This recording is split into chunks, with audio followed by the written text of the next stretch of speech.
Hi friends, இன்றைக்கி ஒரு குட்டி ஸ்டோரி பார்ப்போமா?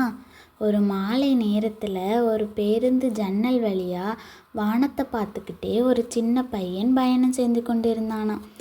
அவன் பக்கத்தில் உட்கார்ந்த ஒரு வயதான தாத்தா சிரிச்சுக்கிட்டே கேட்டாராம், என்ன தம்பி வானத்தையே பார்த்துக்கிட்டே இருக்கா அப்படி கேட்டாராம். அதுக்கு அந்த பையன் மெதுவாக சொன்னானா, இந்த வானம் தினமும் மாறுது தாத்தா, ஆனால் எவ்வளவு மாறினாலும் அதுக்கு அழகு மட்டும் குறையவே இல்லை அப்படின்னு சொன்னானாம். அதுக்கு அந்த தாத்தா கொஞ்ச நேரம் அமைதியாக இருந்தாங்களாம். அதுக்கு அந்த தாத்தா சொன்னாங்களாம், அதுதான்டா தம்பி வாழ்க்கை. சில நாள் குளிராக இருக்கும், சில நாள் வெயிலாக இருக்கும், ஆனால் நம்ம நம்பிக்கையை மட்டும் என்றைக்குமே விடவே கூடாது. ஒரு நாள் இந்த மாலை வானம் மாதிரி நம்ம வாழ்க்கையும் அழகாக மாறிடும். இதில் இருந்து நம்ம என்ன தெரிஞ்சுக்கிடுறோன்னா, நம்ம வாழ்க்கை மாறிக்கொண்டே தான் இருக்கும், ஆனால் நம்ம நம்பிக்கை மட்டும் மாறவே கூடாது. இந்த வீடியோ உங்களுக்கு பிடிச்சிருந்துன்னா லைக் பண்ணுங்கள், கமெண்ட் பண்ணுங்கள், ஷேர் பண்ணுங்கள். டாடா.